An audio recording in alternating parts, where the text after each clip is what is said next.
کنار دل و دست و دریا ابوالفضل، تو را دیدم بارها یا ابوالفضل.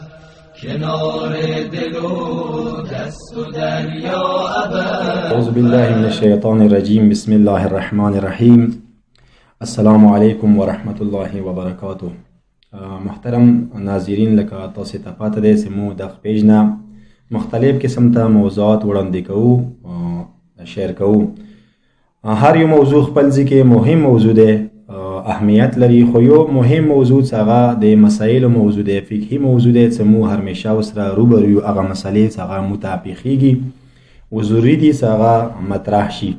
نو دې حوالې سره موږ دویمه جلسه دی، دویم نشست دی دعوت کړی دی فاضل کوم حجت الاسلام آقای سید معین حسین الحسیني.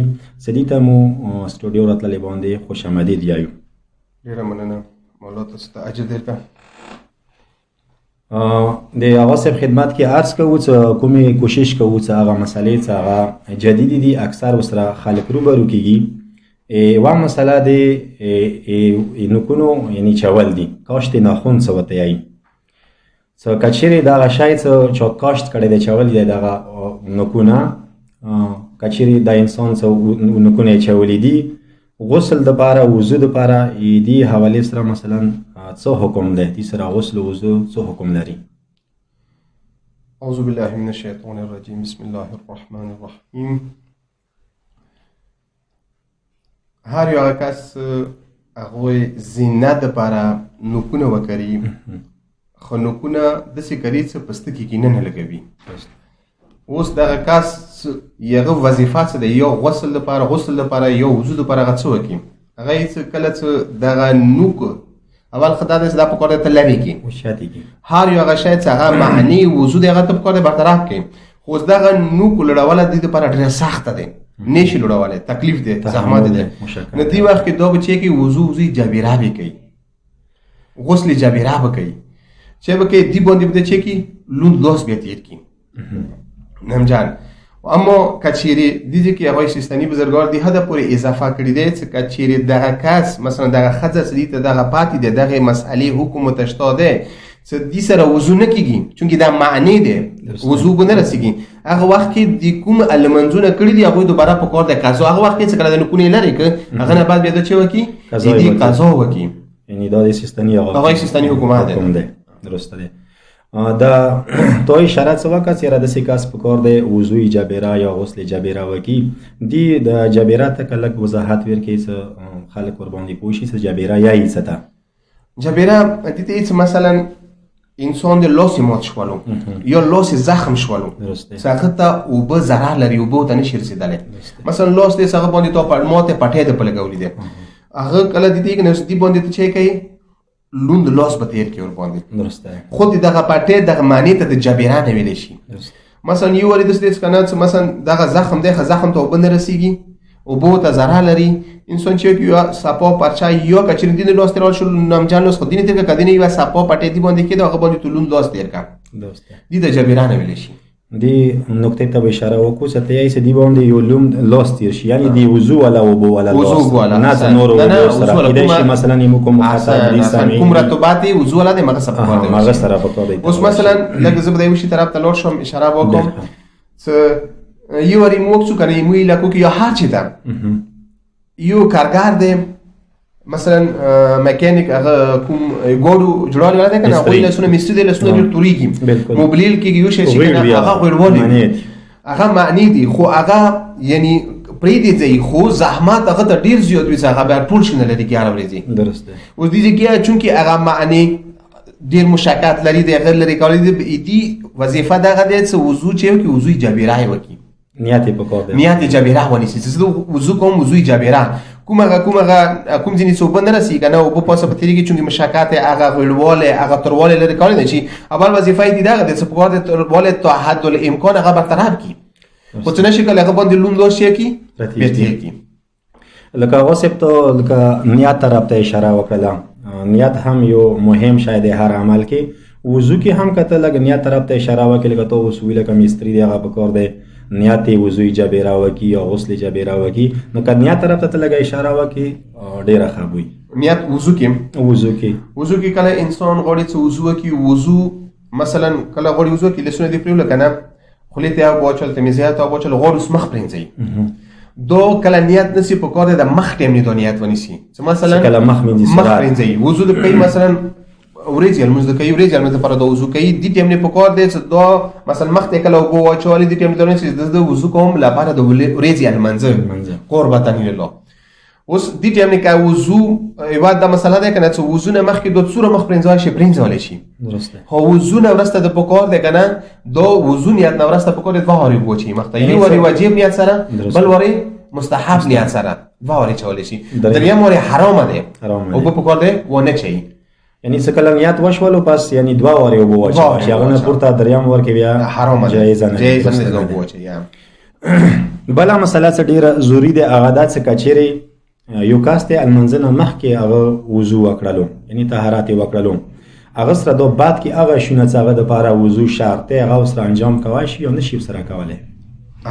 مثلا یو انسان دی چې هغه یوه ګنټه نیمه ګنټه مخکې وضو وکړلو لمانځه دپاره، که دغه نیمه ګنټه یوه ګنټه مخکې چې کوم وضو دې وکړلو که نه د طهارت نیت سره وکړلو چې مثلا زه د وضو کوم لپاره د طهارت قربتاً الله، اوس دی وضو سره هر یو هغه عمل کولی شي چې هغه ته وضو شرط دی، طهارت شرط دی، هغه ټول عملونه یې کولی شي. که مثلا زن و شوم ته کولی شي چې اشاره وکړي مثال چې هغوی ته طهارت شرط دی، مثلا خود مس قرآن تو قرآن ټچ کوي که نه بغیر وضو خو نشي ټچ کولی که نه، اوس مغه طهارت ولا وضو تو کوم کړی دی که نه، یا مثلا واجب المنځونه دي وضو تو طهارت ولا کړی دی، دا واجب المنځونه د طهارت وضو سره کولی شي، المنځونه نافلات کوم المنځونه دي هغه ته د طهارت ولا وضو سره کولی شي. یعنی هر هغه شی چې هغه دپاره وضو شوله ضروری دی پس دی طهارت سره ته کولی شي، وضو طهارت سره دا ورته کافي دی کفایت ورسره کوي. درست دی.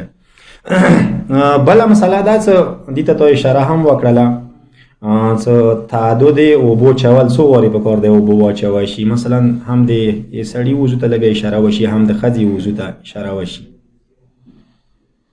چونکې دا خو لکه بلې مسئلې کې واضحه شوله مو ویله چې انسان کله غواړي وضو وکړي تعدد یعنی اوبو چولو مسله حل شوله، نو مقصد د ښځې او د سړي منځه ښځې او سړي وضو کې هېڅ فرق نشته، صرف یک فرق دی که نه څه د مو سړي کله اوبو وضو باندې چوي وضو کله لاس باندې اوبه چوي که نه هغه دغ پاس د بالا حصې باندې چوي. درست دی. سړي اول چې ته دې ته وچوي که نه اما د کوم ځای نه چې وضو شروعات کېږي شروع کېږي، اما ښځې چې کومه کوي که نه اول د کوم پهن د کوم پرشان د کنه دې په کار دی شروعات کې دې نه وچي، یعنی سړی په کار د څنګهلی طرف نه وچی بهر طرف خځه په کار نه طرف نه وچی ګوري کله. درست ډیر مهرباني. یو شاید ډیر مهم شاید لکه اکثر اوس وخت کې دنیا یو خیل ته مجدد دنیا پارس کو اکثر سړی هم مثلا کریم لګوي یا مثلا خپل پسته کې رطوبات او غوړواله لري، کچېرې غوړوالی زیات وي بیا دې سړي یا څه کریم یې لګولی دي دې وضو څه حکم دی؟ مثلا وضو آیا صحیح دی یا صحیح نه دی؟ څه وکړي وضو دپاره غسل دپاره؟ اوس دې کې مو دوه شکه وکړو، دوه قسمه باندې به تقسیم کو. یو وارې دغه دی که نه چې ایمو چهره خپل غوړوالی لري، خپل چربي خپل جسمي کوم غوړوالی نه.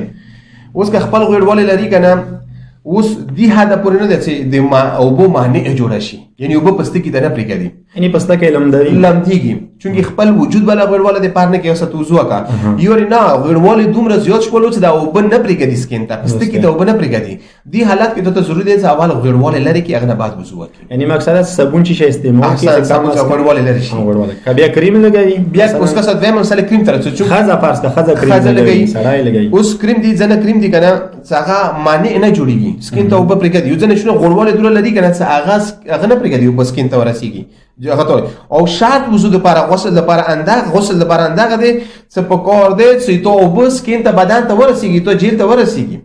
اوس هر یو هغه شی چې معنی په کار دی برطرف شي، اوس هغه کریم شوله خو هغه مثلا ځنه تیل شوله چې انسان ولګوي چې هغه معنی جوړېږي په کار دی هغه برطرف شي. متاسفانه اندغه بوی څو مثلا هغه طرف ته اشاره وکړو تیر شوي جلسې کې ما ویلي چې مثلا ویل کو چې مثلا مو طرف ته کومې نومي جوړېږي وده ته که نه یو ودګنی جوړېږي حتی ودګنۍ باندې دا میک اپ وکړي. درست دی. کله دا میک اپ وکړي که نه نو بیا دوی کله شب زفاف وي که نه چې یوه بهترین شپونه دی، یوه د هغه شپونه یوه د شپه دی که دې ټایم نه دوی هر یو حاجات وي سوال وکړي الله رب العزت دوی ټول سوالونه قبلوي. یعنی دا د بهترین د عبادت شپه ده ځکه چې دوه رکعات شب زوفو کوم عظمت لري خپل ځکه حتی د هدا پورې څه کسي کوم کسون چې لکه مطالعه کوي لکه مذهبي وي دیني وي هغه به کېده سوال وته کوي سنن شپې مو ته دعا وکړي تاسو دعا مستجابه کیږي هم کومه نومي ده هغه ته کام کوم دغنای ده هغه ته هم کچيري صرف هغه یو ظاهري حسن په سلور شم خپل کریم نشم لکولای یو نه خون باندې یو وضو نه کوم کنه هغه شپې عظمت هغه دعا هر څه د ضایع کوم بالکل او دې ته په سترګې وګورو چې بیا مثلا کچيري هغه ځنه وخت کې ځنه شونه څه معنی جوړ شي مثلا نومي دی المنځونه کې ورېځي مزدګار مخوم دو شپې کې بیا اندغه کله څه هغه شي نطفه کارول شي هغه نطفه نه بیا څه کله ولین شي حرام نه غشي نه عبادت نه وغړيږي نه هغه د بیا نتیجه خرابوي درسته دی ډېر مهمه شونه ته هغه څه اشاره وکړه که مو سره مختلف شپې ورځې څنګه عبادت سره مخصوصي دي ایواش په اندغه شب زفاف ته څه پکور دی د شپې کې عمل وشي نه چې مثلا وضو لپاره کوم معنی شونه دي یا غسل لپاره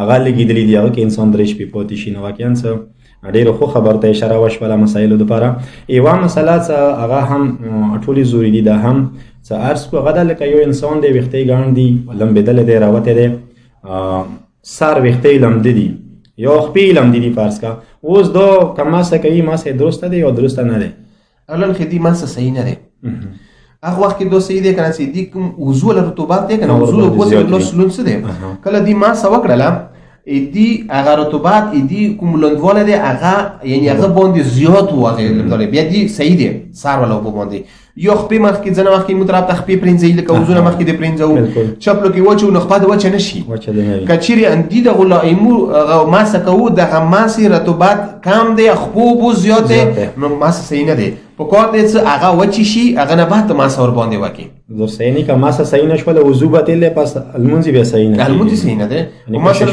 و دې کې مثلا لکه هغه سیستاني بزرګر دی هدا پوری څه کچيري یو انسان د څنګه سره ټیم نشو پاتې مثلا انت لمبیدل د حمام نه مثلا اندسي ولا ميدالو راوتلو حمام نه الته المنځ ټیم شوالو المنځ ټیم څخه ختم کیږي ټیم سوسي او دې ټیم د چیو کې د سار چونکه وچواله هغه سخت ده نه ټیم چې دې ټیم نسن دی وزاو کې په کار د وزو سره بچیو کې دی همو ما وکی هغه نه بعد د المنځ وکی المنځ صحیح دی ډیره ښه دی سره د مو کوم د مسایل ولا موضوع دی ډیر مهم موضوع دی چې مو تاسو مثلا خدای قرآن عظیم یې چې ما خلقت الجن والانس الا ليعبدون عبادت لپاره مو پیدا کړی شی عبادت لپاره ځنه مسایل ضروری دي لکه غسل دی وضو دی طهارت دغه شونه ضروری دي نو مو په کار دغه مسایل ته غوږ وچو دوی باندې عمل وکړو دي سره د مو نن جلسه اختتام ته ورسیده تاسو خدای باندې سپارو ان شاء الله آینده جلسه کې بیا هم مهمه مسلې ذکر کوو. السلام علیکم ورحمت